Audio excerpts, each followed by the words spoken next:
See, that's the thing I'm not a fan of. I hate the title. I'm like, the reason it's called Marshmallow, I'm like, that's not a good enough reason, man. That's not a good title. And I kept waiting. I'm like, why is it called Marshmallow? This is gonna be really cool. And then you find out why it's called Marshmallow, and you're like, that's a little too. That's almost too tertiary to the whole thing. Like, yeah.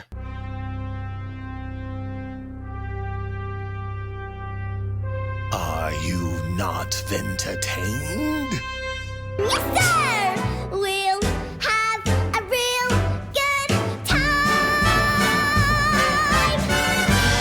He's Dave, and I'm Dallas, and this is Vintertainment. We have opinions on just about everything. Sometimes those opinions are spot on. Sometimes they go down easier with a glass of wine.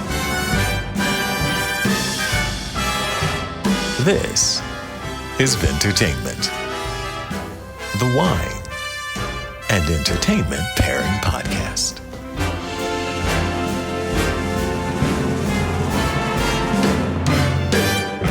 Welcome back, everyone, to another wine and entertainment pairing for your Vintertainment. This is, of course, the podcast where we pair wine with entertainment. It's as simple as that. We always know what we like or dislike, but man, we rarely know why. So what better way to learn about that than by comparing different wines to different types of entertainment and compare how they both hit us and affect us the way that they do. I'm Dave, your WSET Level 3 wine professional, and my voice may be an octave lower today and a lot rougher than normal because I am a wine professional, and that's how wine professionals sometimes have to roll. Which just means he spent all day yesterday flirting and handing out wine and drinking a little wine, and now he's Horace. I would love to call it flirting, but anyways, I poured a lot of wine for a lot of women, and they smiled at me and shit like that, but they mostly just took the wine and walked away, so, you know. There you go. And I am Dallas, a professional writer and world builder. And now, for the answer to last week's wine trivia question. The question was, we learned in a previous week's episode about the French piquette style of wine, which is the second pressing of the grape skins, using them a second time to make a second wine after they've already been soaked to make a first. Now, the Italians have a different name for this same process, which the Italians use in one of their world-famous styles of wines from the Valpolicella region, what is the term they use for this winemaking technique? Is it recioto, appassamento, ripasso, or metodo segundo? And the answer is ripasso. So the number A, or the letter A, recioto, is a term used for the sweet dessert style of wine in Valpolicella. The term is a derivation of reccia, which means ear and refers to the top part of the grape cluster that forms a, according to them, ear shape and is exposed to the most sun and so ripens and sweetens the most. So that's recioto. Then appassamento is the process of partially dehydrating or raisioning the grapes to concentrate flavors and sugars, and is usually used to make ultimately dry wines without sugar, such as the Amarone della Valpolicella wines, which are big and bold and age-worthy. So you're getting a lot of concentrated sugars in the grapes, but only to get higher alcohol in the ultimate end. And then all those concentrated flavors as well, and that is appassamento. And then ripasso, which is, or that means second pass or repass, and that is the correct answer. It's when they take the skins of those appassamento grapes that were just used to make Amarone della Valpolicella, and then they reuse them once again to make a lighter but still extra flavorful wine called Valpolicella Ripasso. And now you know. And metodo segundo, that is the one that, of course, sounds the most correct for what we were asking for, and it's a totally made-up term. Sorry, guys. Though metodo is Italian for method, and segundo is Spanish or Portuguese for second. So, but two different words from two different languages. I just smashed them together because I was like, yeah, that's what I'd guess. That sounds right to me. All right, Dallas. What is around here, guys? This is what we do. We're going to try and trip you up as often as possible. Not really, but if we do, we'll give you some wine to ease the pain. All right, guys. This week's question. We're going to ask you about a blend you may know pretty well. The question is, what the hell is a GSM blend? Meaning, what are the 3 grapes included, and most importantly, why?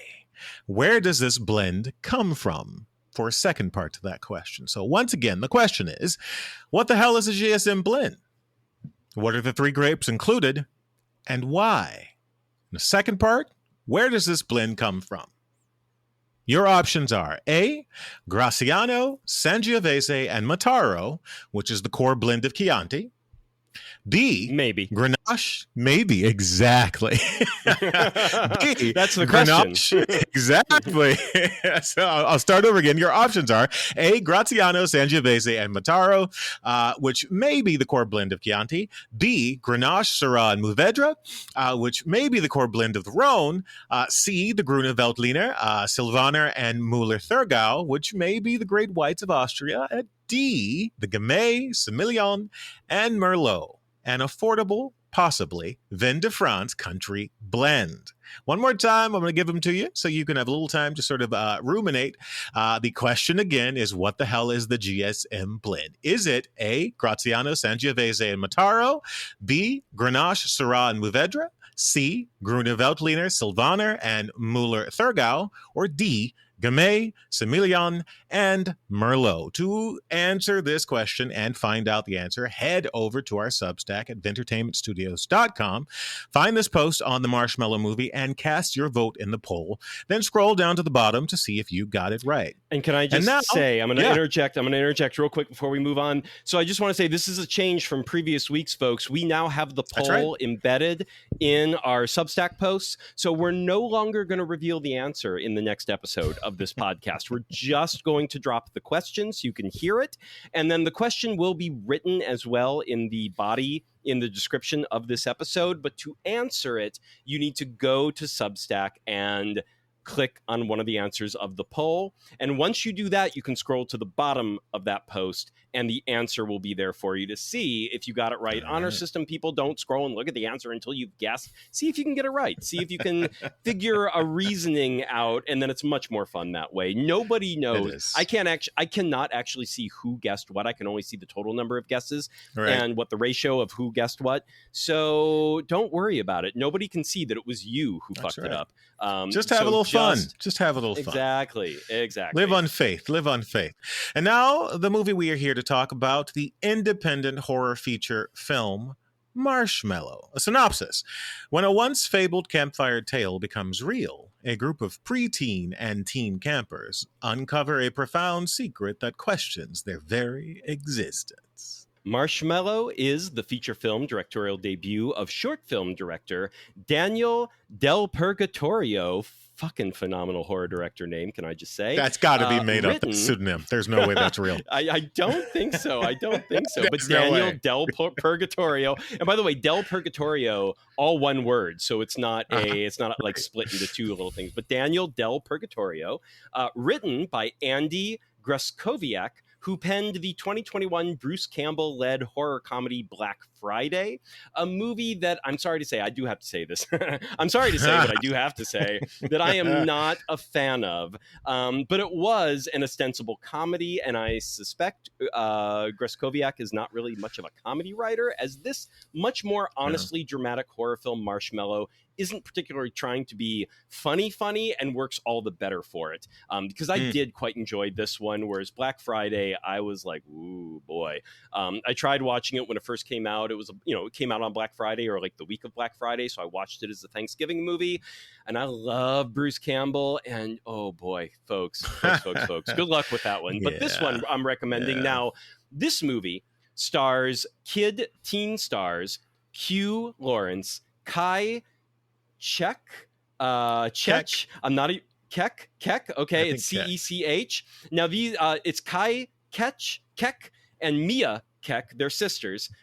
Mia is a little more further along. I believe Kai is the younger one and the bigger lead in this movie, but Mia's a little more established. So I think like came along with her sister and put her name on this one as well.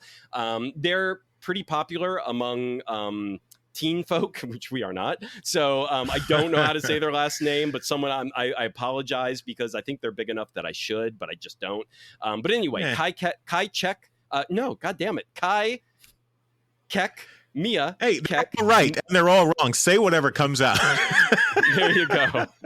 Max Malus, Dylan Friedman, and Sutton Johnson, alongside adult actors Corbin Burnson, Georgia Wiggum, Pearson Fode, Paul Soder, Samantha Nayland Trumbo, and Maxwell Whittington Cooper, and Jeffrey James. This film was shot in Kentucky in an actual summer camp. The film is a bit of a genre mashup of kid adventure a la The Goonies, a straight-up summer camp slasher a la Friday the 13th, and a sci-fi parable like something out of Black Mirror. The film dropped in theaters in a limited capacity on April 11th of this year, 2025, before hitting streaming. It currently has a 91% Rotten Tomatoes critic score based on 11 reviews and an 86% audience score based on 100 plus scores. So I saw this film available to rent on VOD, saw the scores, and read a smattering of the reviews, though I try not to go too deep into the reviews, because I don't want to know too much. I don't want anything ruined. And so I just kind of like read a quick quote or line here or there, just to kind of see like, what is this feedback? What are people, what are these glowing positive reviews all about?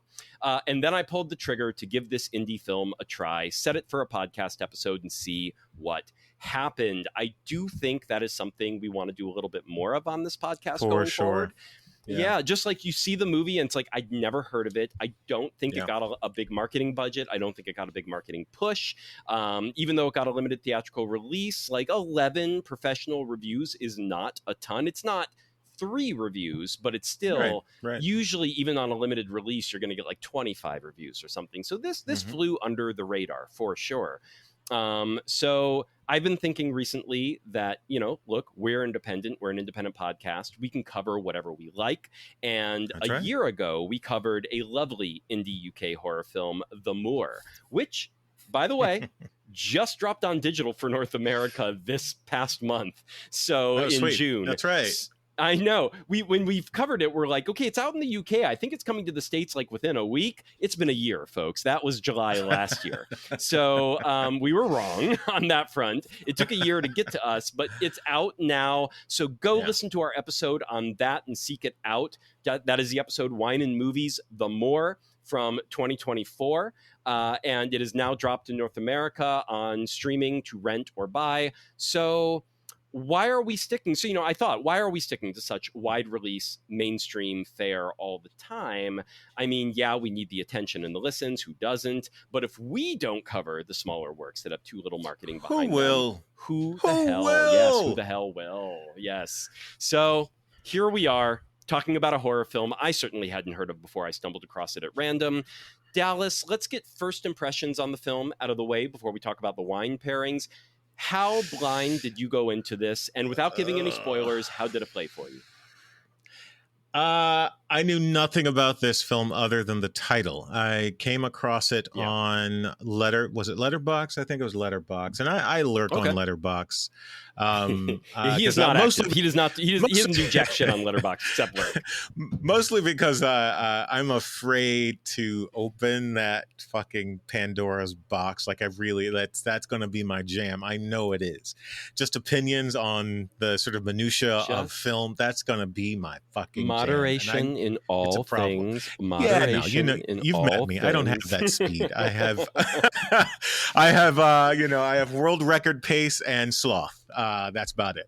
Right, right. And me like banging down his door, like texting him on the hour every hour to do something that he does not want to do. Yes. Yes, for sure. Don't give away all the secrets. That's why they love us, the mystery. Anyway, this film, it definitely has all the tropes. I will say, when I saw that it was a campfire tale sort of setting, I was instantly on board. I'm a fan of sleepaway camps. I'm a fan of all that whole sort of subgenre. I like the setup. The awkward kid forced to go to summer camp. His favorite person, grandpa. Something happens to grandpa. It is a slow burn campfire tale. It's got the earmarks of all that stuff. You camp counselor sex, bullies, the distant parents. It hits all the notes, but in terms of the plot, how did it play? It's an interesting plot. If I'm honest, it feels like an original horror film I would have watched on basic cable 25 years ago. Sure. And I hope none of the filmmakers are offended by that, because there's some great stuff that came out of that era. Oh, there tons. But yeah, some great stuff that came out of that era. But it feels like it kind of lost its way, or I mean, honestly, it may have just been from the inception design this way. I don't know, but it feels like it went a little off the rails in terms of the plot and narrative. But it is definitely enjoyable. I see why people. The ratings are as they are. It sings in certain ways, and I think chief among those ways is casting. This film is expertly cast. I don't know where the hell they got these kids from, but holy shit, they are acting their asses off. Yes, and can I just say I appreciate that the kids were actual kids, right? So it's like, they didn't cast like young adults that like had to suddenly play kids or anything. Like the kids are actually kids. Everyone in this movie seems to be playing close to their actual ages, right? To what their character is supposed to be. So it definitely gave the proceedings this authentic vibe, which you do not always get in these type of summer camp slasher type settings and type movies. The first 2/3 of the film, I'm not going to entirely disagree with you on it going off the rails in the third act. I think it going off the rails, quote unquote, is very intentional. Like that is what it wants to do. That's what it's trying to do. It's just a question of, does that work for you? Or do you think it's like, oh, buddy, that needed setup. Like that needed more setup than we got, or something. One little note here. I actually thought at that third act turn that it was going to go, honestly, alien sci-fi, and I was really excited about that. I was like, oh, okay, all right, never mind. A little more terrestrial, but okay. But don't say what it's not either, because that's a half spoiler. Shit, that's a spoiler. God damn it! All right, yeah, kind of, sort of, because then people will guess that might be what's going on. So I will say this is a movie that is a 100% plot twist at the end, right? It's like something that The movie is good about this, though. I will give it this, that it is very good. Like, you're missing something, right? There is something going on that is weird, that is that is unexplained to up to that point. And so as you're going, the journey of this movie is to discover what WTF is going on, right? And what is exactly going on, because you get the basic setup why they're at summer camp, or why this kid is having some certain issues and weird dreams, and it almost makes sense, but then there's something plainly missing. And they definitely do give you a plot twist at the end that does explain everything. Get it for sure. Everything's explained. Everything's explained.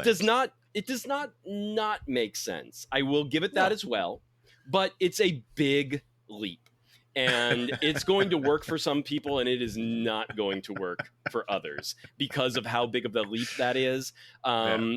This is. I was actually very. When the movie starts, it's almost like at-home drama kind of a thing, with like a little bit of spookiness or like almost dream logic going on in some of the proceedings. And you're like, okay, this is very intriguing. When it actually went into straight up summer camp slasher territory, I'm going to, because that's like the second third of the movie. Act 2 is right. That's the first major turn. Yeah. Right. It's like, no, we're not just hinting at it. We're not just doing it as like a poetic notion. We are actually going to do a summer camp slasher. And that honestly surprised me. I was like, I didn't think you were actually going to go there. And this is the joy of not reading up about a movie or watching a trailer or anything like that, folks. Absolutely. Because I imagine that would not have surprised me if I had watched a trailer or read the full synopsis. Like I said, I looked a little bit at the reviews, and the reviews often are more not histrionic. What's the word I'm looking for? They just talk about it in terms of like the feeling of the movie and like how much it rings or resonates or this or that. And it's not really telling you plot. It's not really telling you what it does per se. And then it even says like, oh, does what it does really well. And I'm like, great. It doesn't say what it is, but it just says it does it really well. Right. And then you have to watch the movie to find out. So try and read as little as possible, especially if you're half into watching it already. Be disappointed. That's half the joy of watching something new, and then figure out why you're disappointed. So I was surprised that it went into straight up summer camp slasher territory. And then the final act offers up, I mean, a number of plot twists really, that are all revolving around one giant plot twist that it's a bit out there. It's difficult to buy in full, but also like there are even a few logic questions in terms of like, why would this be a major thing anyone would want to do? Right. And like, why, like this seems so onerous and it is definitely a Black Mirror style sci-fi concept when you get there. That's all I'm going to say about it. It did though offer up some great food for thought. For example, we're going to list off a little bit about the themes of this movie before we jump into the wine, because that's going to help us talk about why, in God's name, we chose the wines that we chose for this movie. So, for example, on a literal level, this movie is about trying to control nature, using technology to refuse the natural course of things. And on a more poetic level, it's about the need to control children and adolescents, control their experiences, when and how they grow, which the film kind of finds a way to do literally as well, as a little bit of part of the twist. And so it's in the same way that we're always obsessed about banning books or like what topics kids can be exposed to, and what teachers can talk about them to, like how they grow and how exactly they get there. Like we want to helicopter parent that to death and just be like, we want to, it's almost, as much as it is a little bit of a hard buy-in on a literal level, the plot twist in this movie, it does make a certain amount of sense on a thematic level. When you think about like parents wanting a kid that is just like, yeah, we know everything you're going to do. Like we control everything about you. And you are kind of in your way safe. Like nothing else bad can happen to you because of this thing. And then of course, the consequences of trying to control both nature and kids in a sort of final twist on the plot twist that happens in the very final moments of the movie. So all that said, let's talk wine. Let's talk about what we paired with it. So this was actually, I'm going to start on this one because Dallas started on the last one, even though I know I've been jibber jabbering on, and then I'll let Dallas go here. But no, never. Exactly. So, folks, this was a tough one for me actually, because I had a hard time pairing the genre mashup of this movie. The fact that it was in my head 3 distinct genres blending together. You had that teen adventure drama, the summer camp slasher, and the Black Mirror sci-fi parable. And those 3 things, I was like, yeah, what pairs with that? I don't know. What am I? I mean, I could do like blend 3 grapes together, blah, blah, blah. But that wasn't ringing right for me. So instead, I thought about a wine that paired with the themes of this movie, but in a way that contrasted with the theme. So wine is, of course, it's largely a natural product. And the quote unquote natural or quote unquote minimal intervention movement that's become very popular in the past decade or so in wine is all about keeping wine as natural as possible, to quote unquote intervene as little as possible while still creating a quality wine, or most of the time still creating a quality wine. That's part of the criticism of the natural wine movement, is sometimes the philosophy overrides the quality issue, and that can become an issue. But a lot of we've been doing natural and minimal intervention wine for a while now, and a lot of winemakers that fall under the minimal intervention or natural wine banner, especially the minimal intervention, a lot of folks who choose that banner instead, they are trying to disassociate themselves with the natural philosophy, which can be very, very rigid. And they're like, look, as little as possible, as long as it doesn't go horribly wrong and horribly awry. So the movie Marshmallow is all about absolute control over nature. Man and his technology and know-how stepping in to pretend the natural way of things didn't happen or doesn't happen, and then painstakingly, manually making something that mimics nature happen. It's not a bad metaphor for the conflict between mass industrialized wines and the natural wine movement, not to mention all the artisanal fine wines that fall somewhere in between those two. So I chose a minimal intervention wine, also biodynamic. Smart. Because I figured that contrasts the whole, like, that is kind of the going against the theme of like trying to control nature. Here is a wine that is all about embracing nature and embracing how wine makes itself as much as possible with minimal intervention from man. This is going to be one of the Portuguese wines that I'm currently representing in the LA area and selling to retail and restaurants. So absolutely no conflict of interest here, baby. Not at all, but I'm still going to shout it out nevertheless.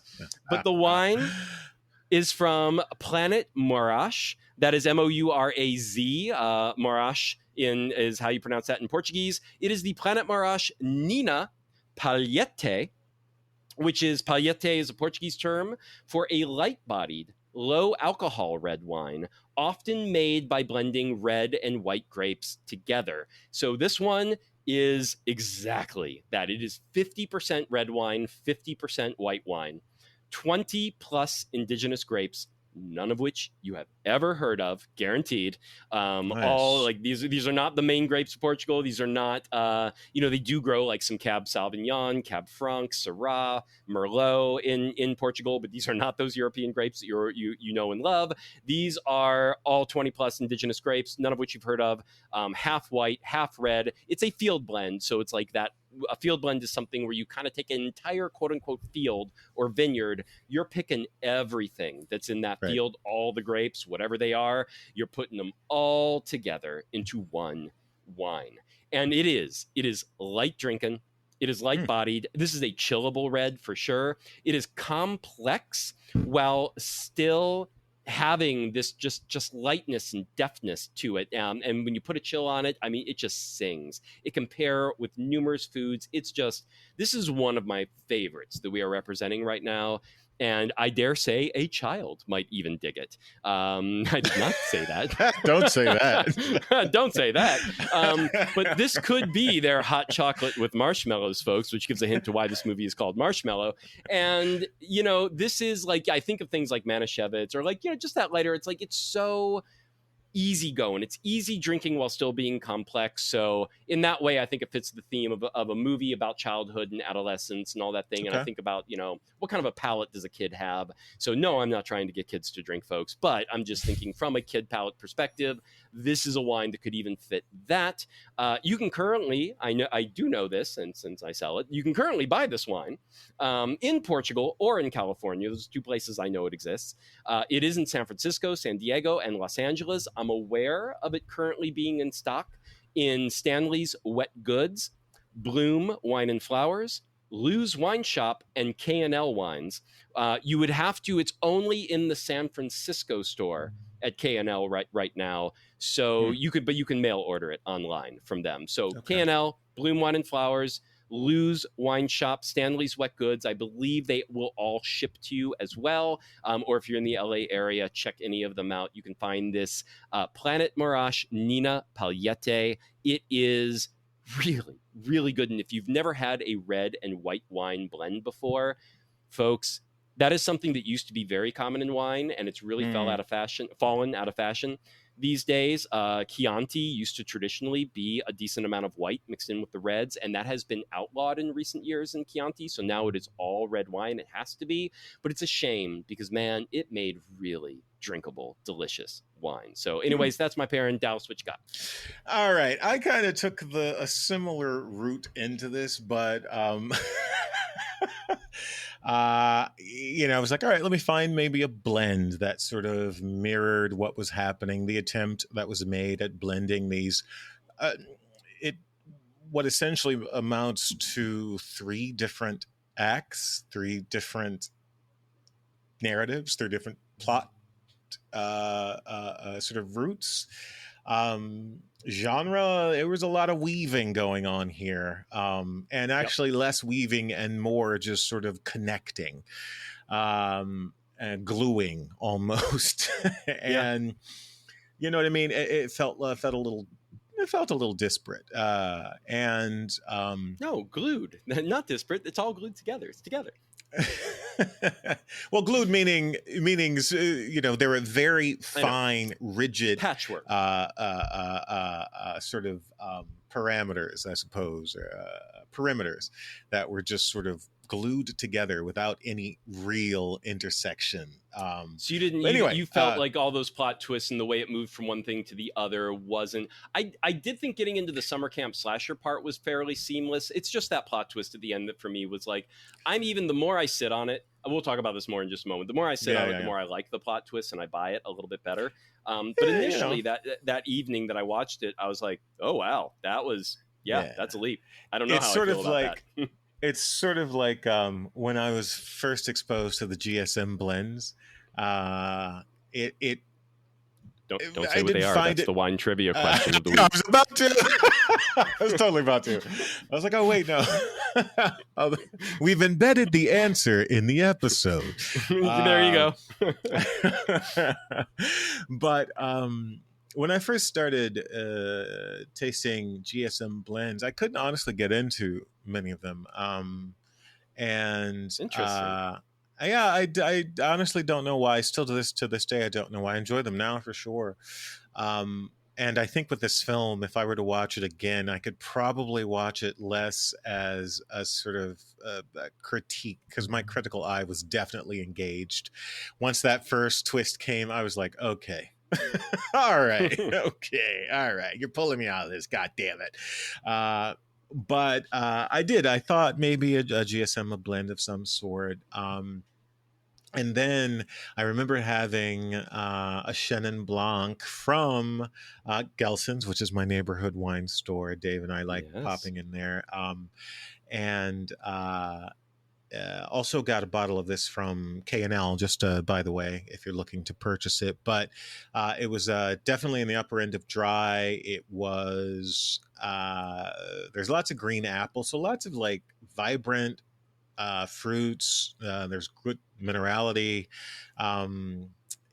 It was peppy, but the wine with the film just did not make sense. Nothing about any of the three wines I tried made sense with this film, and I could not. This is the first time this has happened. I had a hard time too. I told you. This is the first time it's happened. I was like, oh, I can find a wine for anything. Truly. Like, honestly, you can find a wine for literally anything. And then I said, okay, maybe I need to roll back my expectations here. And I decided to expand the concept of wine, as I like to do from time to time. I haven't done it in a while, but we like to expand the idea concepts of wine. From time to time. The monk beer is not wine, though. I'm still standing by that. The monk beer. I don't care what your Irish friend calls it. All right. That's the quote of the day. That's a t-shirt. Vintertainment t-shirts coming, guys. Anyway, and so I decided to find something that was purely fun, almost comically so, because this film to me felt it was rather comedic. I shouldn't be, but it was rather funny to me. It was every time there was a turn or some nonsense that happened, which is it's all motivated in the film. Everything's motivated. It all makes sense. You know, it's a complete sort of narrative work, right? And maybe that's just my own cynicism. There is a Goonies element to it, right? Where there's a comedy. It's not trying to be like funny, right? As I mentioned earlier, but like it is a little funny. It's a little lighthearted. It's a little tongue in cheek or a little wink winky in what it's doing. Yeah, it is. It definitely is. And so I decided to go with something that had a lower proof alcohol than a hard alcohol. It hovers around where you would want a weak wine, a soft wine in terms of ABV. It's a nice, cool finish. It's crisp. It's clean, just like this film. This film is very clean. It is very crisp. It's very precise. There isn't a whole lot of extra weight or fat on the bone. Cinematography is great. Everyone is performing at a very efficient and high level. And I decided to go with what I call the wine of the Far East. No one calls it that. Anyway, it is soju. It's a peach soju from Sunhari. If you're curious about how soju is made, it's usually rice, tapioca, barley, and wheat are used as the raw ingredients. They're fermented, of course. That fermentation is then distilled and diluted with like filtered water and some other stuff. But the ABV is about 12%, so it isn't very adult. Like you were saying, a child could have this. No, a child can't have this. But in terms of its comparison to the harder versions of alcohol, it's like an introductory point, and I think it complements this very well. My second choice was actually going to be chocolate milk, because this it really was. It honestly was. Why not just hot chocolate at that point? Good God, just go there. Well, just go with marshmallows. Just go there. Well, I'll tell you why. Because the chocolate milk is a bit. The hot chocolate with marshmallows is a bit too luxurious, I think. Okay. Wow. See, I find chocolate milk to be more luxurious. That's interesting. Chocolate milk is much heavy. It's usually heavier. It's usually sweet, even sweeter than hot chocolate. Usually these days, hot chocolate. Oh, you're making hot chocolate wrong, buddy. Dark chocolate. Hot chocolate's a little more dark chocolatey to me, which is why I like it more than chocolate milk. Chocolate milk, I cannot. Yeah, me too. I prefer dark chocolate, hot chocolate as well. But I had chocolate milk every now and then. Go ahead. Oh, I was going to say, is the Sunhari peach soju, is this the kind that has like the peaches in the bottle with the soju? This one doesn't, but I do think this one has a class where they actually have the fruit in it. Not this one. This is your accessible garden variety. But there are some amazing sojus out there, guys. And I highly recommend, if you're a wine person, to take a little break and dig into the world of soju. There's some interesting things happening there. Very complex palate, taste, and formulas and all the things. So I went with the Sunhari peach soju because this film needed a little anchor. And I suppose, because there's a lot going on. So, that's what I got. Our first soju. Yeehaw. Now we got to get a sake. This isn't our first soju. Is it not? You're right. It's a legacy episode. Never mind. You're right. You're right. Yeah. First time for Vintertainment. First time for wine and / Vintertainment. Yeah, you're thinking all the way back to wine and comics, right? Yeah. That's right. Yeah. Don't ask about our history. It's too fucking long. Yeah, please don't. Anywho, casting. We did all that. Yeah. Casting's great. Cinematography was great.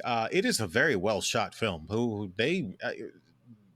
Very well shot film. I mean, they are definitely punching over their weight in terms of cinematography and lighting. On top of that, I will say, you're trying to skip over casting. Well, I still had some more thoughts on casting. That go for it. What I wanted to say, just a couple last things, is one, the two kidly, or actually all the kids are kind of weirdly good. Like all of them are so weirdly good. They each play their part. And can I just say, the Max Morales guy who plays essentially what Chunk is in the Goonies, right? He's this kid in this movie. He's so good, man. He's so good. He's so good. He has so many things they let him do, and like almost different levels to him too. Yeah. And he's so like, he's the most likable character in the whole movie too, where you're just like, kid, For sure. you are so weird. He is so weirdly adult about everything, like so practical, yet really earnest, and yet really heartfelt and emotional. And you're just like, you're awesome, dude. This is great. It really is so good. You're rooting for that kid. You're rooting for all the kids, but you're so rooting for that kid.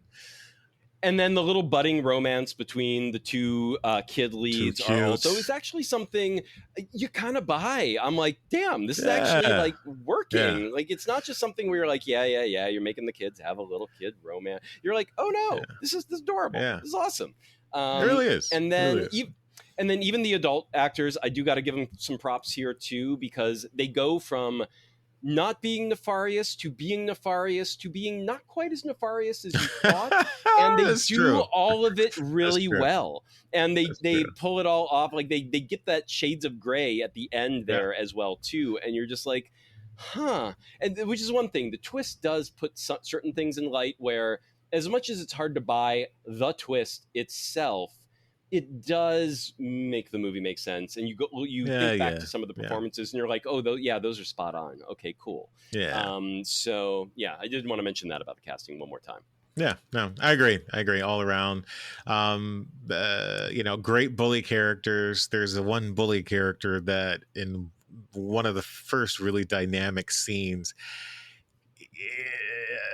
that was a good scene. That was a damn good scene. The swim scene. He was when the character was, you know what I'm talking about. That was a very good scene. Great tension, great everything. Again, I will say, these guys know how to shoot and sound and light a fucking film. My God, it looks really expensive. Which is a testament. You don't need a big budget to make a film look big. So. If you go watch this, if you're a filmmaker, though, to be fair, but it's not much. I know it's not much, but I don't know what it clearly. But they do a fucking masterful job. All right, now I have a few thoughts on the score. Yes. I know we're in this trend, guys, filmmakers.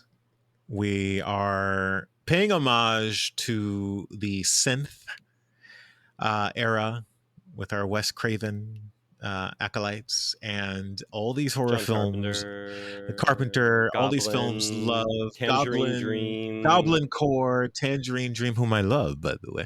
I love all of them, but I don't need another film. I love them in the 80s. Stay in the 80s, guys. I don't need another horror film in which every scene is underscored with an annoying synth that is trying to add atmosphere, because it's essentially what it is. It's trying to add atmosphere and momentum and movement.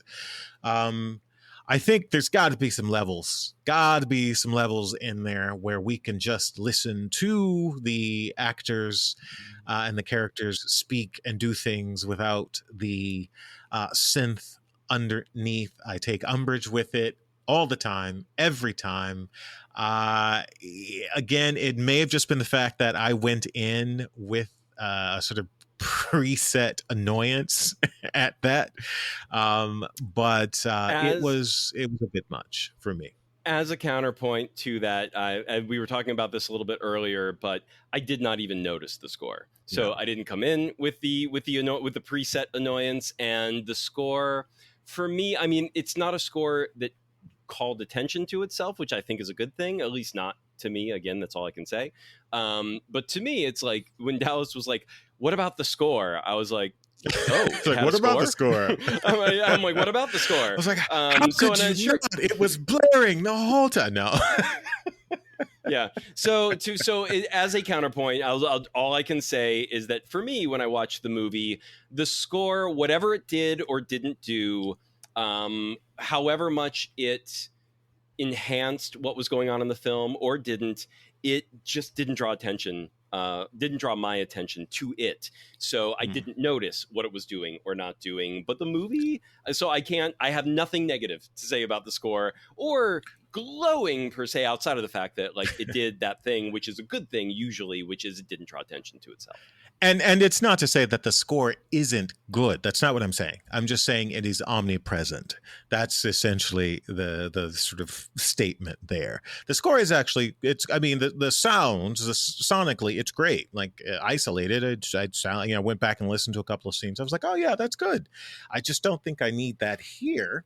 But so hats off to whoever scored the film. That is great work. Please ignore my annoyance with your work. The fact he's like, thank you for annoying me so much. The fact that it was so much means you did great work.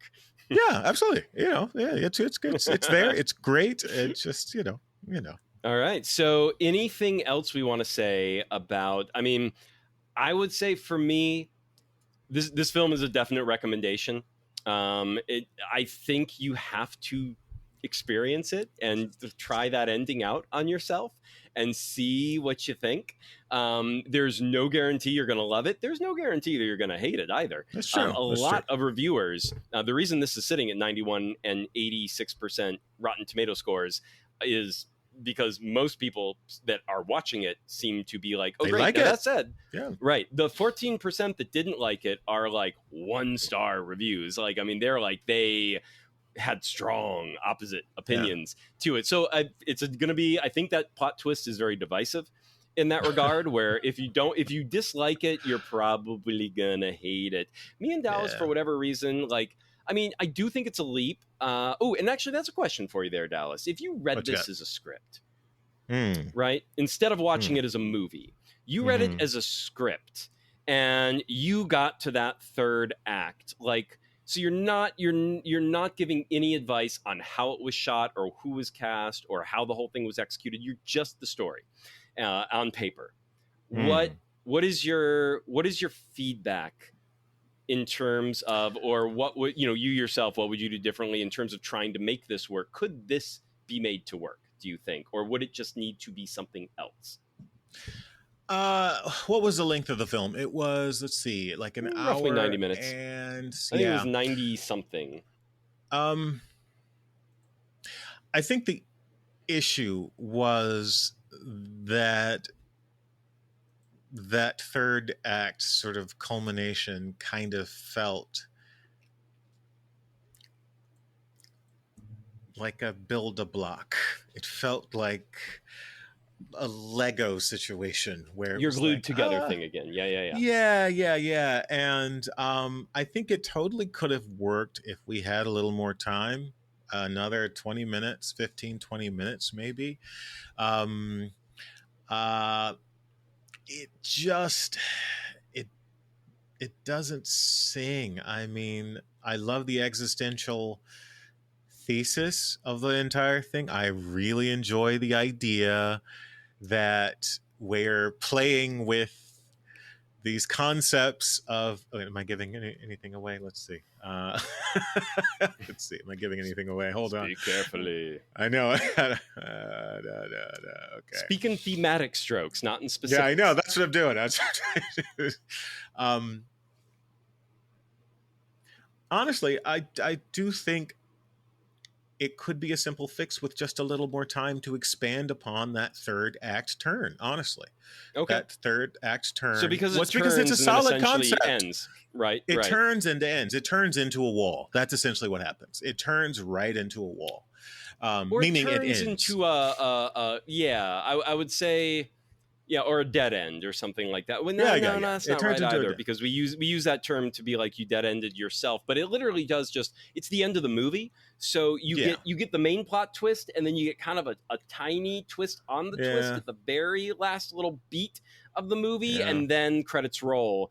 And, it could set itself up for a sequel easily. I think thematically, especially the twist on the mini twist on top of the twist at the very, very end, I like that, going back to your bully character and what you were saying, how it was a really great bully character.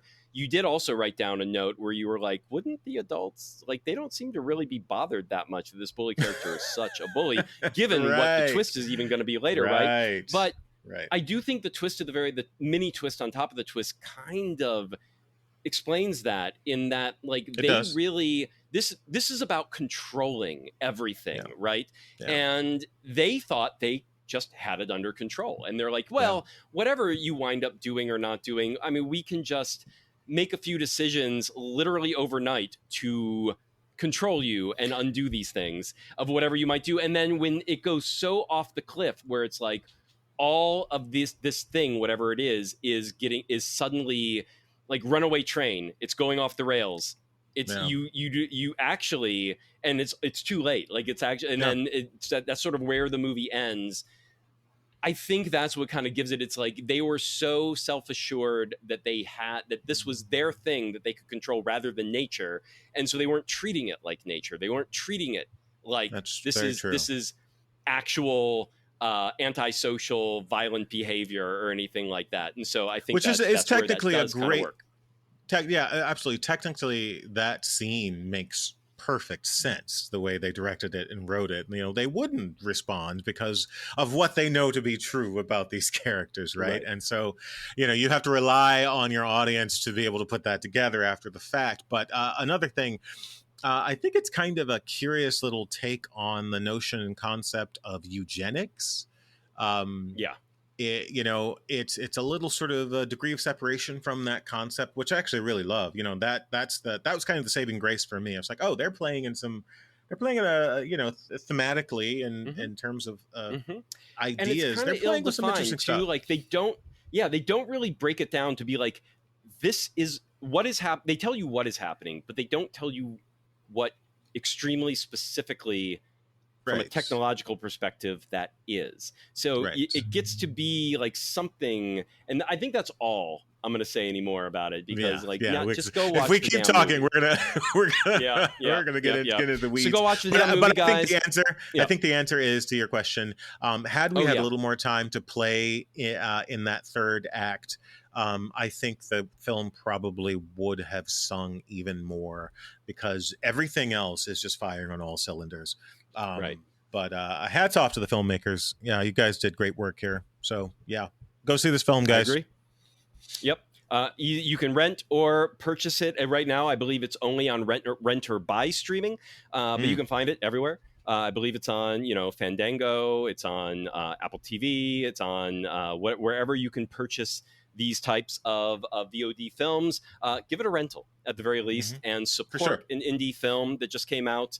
We give it 2 thumbs up. It's out there. The twist is wild. It will be divisive, but it's a very solid filmmaking and very worth everyone's time, especially if you like this type of summer camp slasher horror film and or Goonies kids adventure style films and that type of thing. Yeah. So thank you so much for listening. Just to give our little normal extra, as we always do, please make sure to hit that follow button or subscribe if you have not done so already. And also leave a rating and a review. It really helps this podcast grow, and we appreciate it. It means the world to us, just as much as you listening. But, take that little extra step, especially if you're listening. If you made it this far and you're still listening, take that little extra step and do it. And then also tell a friend or family member about us. Actually suggest this podcast. Word of mouth is the most authentic and organic way for any show, any podcast to grow. So we appreciate that through the roof, because man, that's a hell of a lot better than marketing for anything. It is. Just like we're doing to Marshmallow right now. That is what we hope you will do for us. If you love this crazy idea of pairing wine with different forms of entertainment and having a little bit of a deep dive into both. Once again, my wine that we are pairing with Marshmallow is the Planet Marache Nina Palhete, which you can find all along the West Coast or over in Portugal. I'm sure it exists in other places, especially over in Europe. But in the States, I believe it's only in California right now, but you can order it online from any of the stores. I'll have some links down below in the description of this episode. Dallas, once again, what's your soju? It's the Sunhari Peach soju. You can find that at any of your common retailers. It is probably about $7 to $8 a bottle. So it's 12 ABV. Enjoy it. Fruit soju with low ABV is always very affordable. So that'll be good. And I'll have a link, at least for like a Google search. You can find what's local to you and whatnot down below.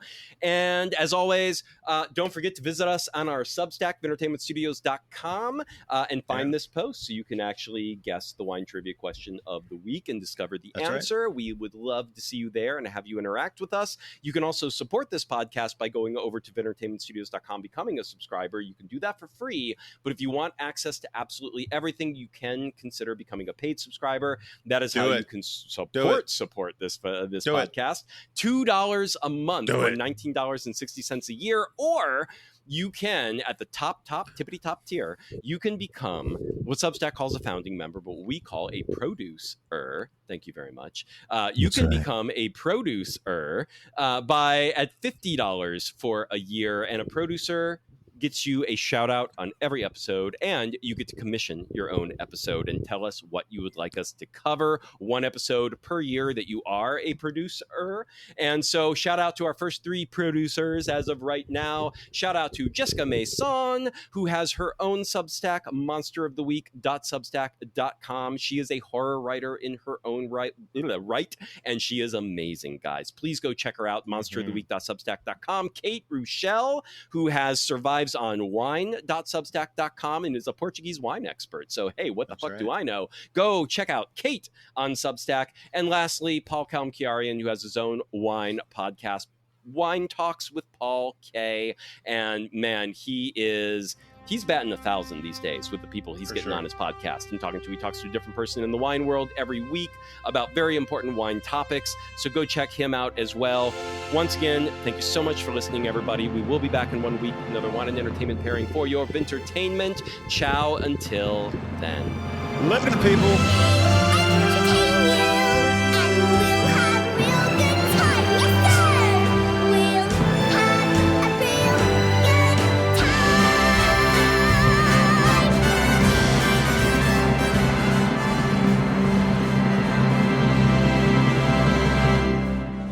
Okay, here we go.